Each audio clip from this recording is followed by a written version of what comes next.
अब तक ये उन लोगों से कई बार बचता रहा और बचते हुए ये आदमी यहाँ दूर पहाड़ियों की वादी में आया था जो पानी में सोना ढूंढ रहा था। लेकिन तभी इसे पानी में एक छोटा सा सोने का टुकड़ा मिलता है जिससे वो बहुत ज्यादा खुश होता है। अब ये तय करता है कि यहाँ पर ये खुदाई करेगा क्योंकि इसे अंदाजा था कि यहाँ बहुत सारा सोना हो सकता है। अब वो अगले दिन से खुदाई शुरू करता है। इसके पास एक घोड़ा है और एक छोटा कुत्ता है जो इन दोनों को ये बहुत प्यार करता है। आदमी को यहाँ खड्डा खोदते हुए कई दिन बीत चुके थे लेकिन इसे सोने का एक भी टुकड़ा नहीं मिला था, पर वो फिर से खुदाई जारी रखता है। तभी एक चमत्कार होता है और उसकी मेहनत रंग लाई। जमीन में उसे सोने के पत्थर मिलते हैं जिसे देखकर वो खुशी से रोने लगता है। अब ये उस सोने को लाद कर यहाँ से निकल पड़ता है लेकिन रास्ते में इसे क्रूर सैनिक मिलते हैं। ये वहाँ से चुपचाप निकल रहा था। ये सैनिक हंसकर इसका मजाक उड़ा रहे थे। तभी एक सैनिक उसे पीछे से गोली मारने वाला था लेकिन दूसरा कैप्टन इसे ऐसा करने से मना करता है। वो कहता है कि आगे वो बुढ़ा वैसे भी मारा जाएगा। अब ये बुढ़ा आदमी वहाँ से आगे निकलता है तो इसे कुछ लोगों की बॉडी बिजली के खंभे पर लटकी हुई दिखाई देती है और वहाँ उसे और सैनिक मिलते हैं। अब ये सैनिक इसको नीचे उतरने को कहते हैं और इसकी तलाशी लेते हैं। तलाशी के दौरान उनको इसके पास वही सोना मिलता है जिसे देखकर ये लोग बहुत ज्यादा खुश होते हैं और इस आदमी को घुटने के बल बैठने को बोलते हैं क्योंकि ये लोग इस आदमी को मारने वाले थे। उसके सर पर बंदूक लगा रखी थी। इस आदमी को बहुत ज्यादा गुस्सा आ रहा था। ये सैनिक कहता है कि हम अमीर बन चुके हैं लेकिन तभी आदमी सैनिक का चाकू से भेजा खोल देता है। इस आदमी को इतनी मेहनत के बाद वो सोना मिला था।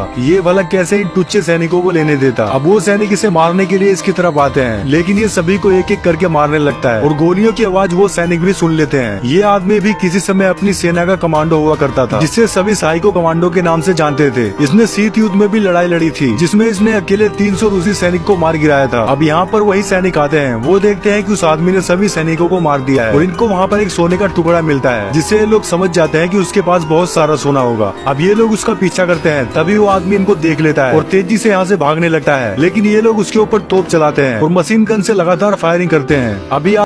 अब ये वहाँ से भागकर अपने घोड़े के साथ जा रहा था। तभी वहाँ पर एक जोर का धमाका होता है जिससे इसके घोड़े के चिथड़े उड़ जाते हैं। इन्हीं लोगों ने यहाँ पर माइन बिछा रखे थे। अब यहाँ इस आदमी का घोड़ा मर चुका था। उसे देखकर ये घबरा जाता है और उसे पकड़कर गले लगाता है और ये लोग इसकी तरफ आ रहे थे। इस आदमी का सारा सोना बिखर गया था। ये उन सोनों को बटोर रहा था और ये लोग अपनी गाड़ियों के साथ यहाँ पहुँच गए थे। वो लोग इसे देख रहे थे लेकिन वो अपना सोना बटोरने में लगा हुआ था। ये सैनिक इसे मारने वाला था लेकिन दूसरा सैनिक इसे मना कर देता है। अब ये आदमी अपने हाथ में एक पत्थर उठाता है। अब वो अलग खेल खेलने वाला था क्योंकि यहाँ पूरे एरिया में माइन बिछा हुआ था और ये सैनिक दूसरे सैनिक से उसे शूट करने के लिए बोलता है लेकिन तभी आदमी पत्थर को माइन पर फेंक कर मारता है जिससे वहाँ पर धमाका होता है और ये लोग अंधाधुंध फायरिंग करने लगते हैं लेकिन ये आदमी गोलियों से बचाव करते हुए पीछे हट रहा था और तभी ये लोग फायरिंग को रोक देते हैं। अब ये सैनिक धीरे धीरे उसकी तरफ बढ़ रहा था। तभी वो आदमी इसके सर पे एक माइन फेंक कर मारता है जिससे उस सिपाही के चिथड़े उड़ जाते हैं। अब ये 2 और सिपाहियों को उसकी तरफ भेजता है। वो सिपाही उसकी तरफ जाते हैं लेकिन माइन की वजह से वो भी मारे जाते हैं। अब इनके पास केवल अब ये लोग उस आदमी से बचने के लिए लड़कियों का सहारा लेने वाले थे और 2 लड़कियों को तोप के आगे चला रहे थे जिससे ये लड़कियां बहुत ज्यादा डरी हुई थी। और ये सिपाही उस आदमी के बारे में बताता है। कहता है कि वो अपनी सेना का एक जांबाज कमांडो था और बताता है कि रूसी सैनिकों ने उसके परिवार को उससे छीन लिया था और उसने अपने परिवार के बदले 300 रूसी सैनिकों को अकेला मार गिराया था और वो एक कभी न मरने वाला कमांडो है। लेकिन ये सैनिक कहता है कि उसे मैं मारूंगा। अब यह आदमी वहाँ से भागकर दूर यहाँ पर छुपा हुआ था। उसे काफी ज्यादा घाव लगा हुआ था और उसका कुत्ता अभी जिंदा था। तभी वो लोग भी यहाँ पर पहुँच जाते हैं। इनके पास कुत्ते भी थे और ये आदमी यहाँ पर बहुत बुरी तरीके से फंस गया था जो एक गाड़ी के सहारे छुपा हुआ था। लेकिन जैसे इनकी गाड़ी इसके पास से गुजरती है ये कूद कर उनकी गाड़ी के नीचे चला जाता है। अब वो गाड़ी के नीचे लटका हुआ था और अपने चाकू से उनकी पेट्रोल की टंकी फाड़ देता है जिससे वो पेट्रोल नीचे गिरने लगता है और इसके शरीर पर भी वो पेट्रोल गिर रहा था। लेकिन वो कुत्ते उस पेट्रोल को सूंघ लेते हैं और दूसरे सिपाही को पता चल जाता है और वो चिल्लाकर कहता है कि उस गाड़ी का पेट्रोल लीक है और तभी ये लोग यहाँ पर गाड़ी को रोक देते हैं और आपस में बातें करने लगते हैं। अब ये वहाँ से फटाफट भागता है लेकिन ये लोग उसे देख लेते हैं और इसके पैर में गोली मारते हैं। इनका मेजर कहता है कि उसके ऊपर डॉग को छोड़ा जाए और ये लोग उसके ऊपर डॉग को छोड़ देते हैं लेकिन इसके हाथ में एक माचिस की तीली थी। अब ये एक बड़ा खेल खेलने वाला था और अंगूठे से घिसकर उस तीली में आग लगा देता है जिससे उसका शरीर जलने लगता है और डॉग वहीं रुक जाता है। तभी मेजर उसे शूट करने के लिए कहता है और वो भागकर नदी की तरफ जाता है। ये लोग लगातार फायरिंग कर रहे थे और वो नदी में कूद जाता है। इनको लगता है कि अब ये यहाँ पर फंस चुका है लेकिन ये इनका भी बाप था। वो अपनी सांस को बहुत देर तक रोक सकता था और ये लोग बंदूक को तानकर उसके ऊपर आने का इंतजार कर रहे थे लेकिन काफी देर हो चुकी थी। वो ऊपर नहीं आता और थोड़ी देर बाद वो बाहर आता है। ये उस पर गोली चलाता है लेकिन तुरंत वो फिर से अंदर चला जाता है। अब ये नाव में बैठे सिपाही को अंदर जाने के लिए कहता है। ये सिपाही पानी के अंदर जाता है लेकिन वो आदमी उसे पानी में ही टपका देता है। पानी के ऊपर ब्लड को देखकर ये लोग समझ जाते हैं कि वो सिपाही मारा गया है। अब ये दूसरे सिपाही को पानी में जाने के लिए बोलता है। वो डरते हुए पानी के अंदर जाता है और ये लोग फिर से पानी के ऊपर ब्लड को देखते हैं। ये लोग समझ गए थे कि वो भी मारा गया है। अब नाव में बचा हुआ ये सिपाही डर गया था और डर के मारे अब ये उसी सैनिक की बॉडी को पीठ पर लाद कर भागता है और ये लोग इस पर ताबड़तोड़ मशीन गन से फायरिंग कर रहे थे। जो गोलियां केवल पीछे लदे सिपाही पर लग रही थी। ये वही सिपाही था जो नाव से भाग रहा था और इन लोगों ने उसे गोली से मार दिया था। अब वो आदमी वहाँ से बचकर निकल जाता है, लेकिन उसका कुत्ता यहीं पर रह गया था। ये लोग उसके कुत्ते के साथ वो करने वाले थे जिसे देखकर दिल दहल जाएगा। अब ये आदमी एक पुराने पेट्रोल पंप के पास जाता है, जो वो पेट्रोल पंप टूट चुका था। ये यहाँ पर थोड़ी देर आराम करना चाहता था। उसने अपने बैग में भरे सोने को कस के पकड़ रखा था और तभी इसकी आंख लग जाती है, लेकिन थोड़ी देर बाद इसे कुछ महसूस होता है और वो देखने के लिए बाहर की तरफ जाता है। तभी इसे एक कुत्ता भौंकता है। वो कुत्ते की आवाज सुनकर वहाँ से भागने लगता है, लेकिन तभी वो देखता है कि वो उसी का कुत्ता था। वो उसे देखकर बहुत खुश होता है, लेकिन उसने देखा कि कुत्ते के ऊपर किसी ने बम बांध रखा था और वो उस बम को फटाफट निकाल कर फेंकता है, लेकिन तभी वो बम फट जाता है, जिससे इस आदमी को जोर का झटका लगता है। और अब दिखाया जाता है कि वही सैनिक यहाँ पर आ गए थे। वो इसके लिए एक फांसी का फंदा तैयार कर रहे थे और इससे पकड़ा गया। ये लोग इसे फंदे पर लटका रहे थे और उसके हाथों को भी बांध रखा था और वो लोग यहाँ पर खड़े होकर इसके मरने का इंतजार कर रहे थे। अब ये चाह कर भी खुद को नहीं बचा सकता था और वो लोग यहाँ से चले जाते हैं, लेकिन ये आदमी अभी जिंदा था, जो खंबे से निकले हुए रोड के ऊपर अपना पैर रखता है, लेकिन उसका पैर स्लिप हो रहा था और वो तभी अपने पैर में लगे घाव को उस रोड में फंसा देता है। वो इस घाव का दर्द बर्दाश्त कर सकता था, लेकिन फंदे का नहीं। अब सुबह होती है, वो उसी फंदे पर लटका हुआ था। तभी उसके करीब से एक जहाज गुजरता है, जिसकी हवा से वो खंबा हिल जाता है और उसके नट बोल्ट ढीले हो जाते हैं और ये आदमी रस्सी को नीचे सरका रहा था ताकि वो नीचे आ सके। तभी वहाँ पर 2 और सिपाही आ गए थे। ये उन्हीं के सिपाही थे, लेकिन इसके बारे में उन्हें नहीं पता था। तभी वो फंदे से नीचे गिरता है। उसने खुद को छुड़ा लिया था और ये सिपाही इसके पास देखने आता है। वो दूसरे सिपाही से बताता है कि ये तो अभी जिंदा है और वो सिपाही कहता है कि उसको और उसके कुत्ते को मार डालो। अब ये सिपाही गन को लोड करता है और इसे मारने वाला था। तभी वो अपने पैर से इसे मारकर नीचे गिरा देता है, जिसका सर डायरेक्ट नीचे पत्थर पर जा लगता है और ये सिपाही आवाज सुनकर उसे देखने के लिए जाता है, लेकिन वो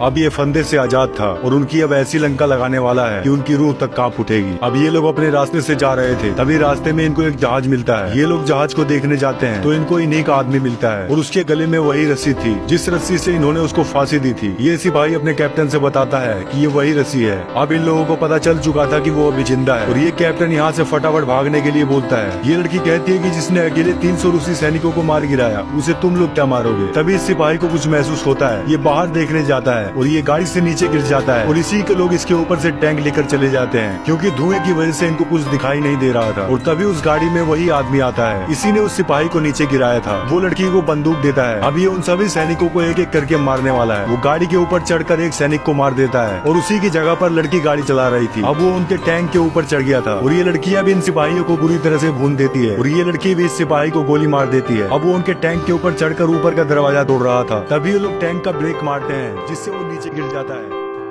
अब प्लेन क्रैश होने वाला था और ये प्लेन में पैरासूट ढूंढ रहा था, लेकिन इस प्लेन में पैरासूट इसे नहीं मिलता और वो एक रस्सी को खुद के शरीर में लपेट लेता है और रस्सी को सीट से बांध देता है और उसने अपने सोने को कस के पकड़ रखा था। आखिर इतना बड़ा युद्ध इस सोने की वजह से ही हुआ था। अब वो प्लेन तेजी से नीचे जाता है और फट जाता है। तभी यहाँ ये सैनिक किसी को देख रहे थे। उनके पास वही लड़की आती है जिनके पास एक बहुत बड़ा टैंक था और उस पर उन्होंने एक सिपाही को टांग रखा था। ये सैनिक इन लड़कियों से पूछता है कि इतना बड़ा टैंक तुम्हारे पास कैसे आया। ये लड़कियां कहती है कि ये टैंक उन्हीं क्रूर सिपाहियों का था। वो सभी लोग मारे गए, केवल ये बचा था। अब तभी दिखाया जाता है कि वही सन की कमांडो कीचड़ से निकल रहा था। वो जहाज के क्रैश होने के बाद भी बच गया था और वो जहाज कीचड़ में जा गिरा था। आखिरकार इसने इस जंग को भी जीत ही लिया और वो सोना भी इसके पास सही सलामत था। अब ये गाड़ी से अपने कुत्ते के साथ जा रहा था। वो सीधा गवर्नमेंट ऑफिस में घुस जाता है, जिसे देखकर सभी लोग हैरान थे। वो अंदर जाकर सभी के सामने काउंटर पर सोने को गिरा देता है और वहाँ के सभी लोग चौंक जाते हैं। ये कहता है कि ये तो केवल सैंपल है, मेरे पास तो सोने की चट्टान है। और इस पूरी मूवी में इस कमांडो ने कुछ भी नहीं बोला था, केवल चुप रहकर ही लड़ाई को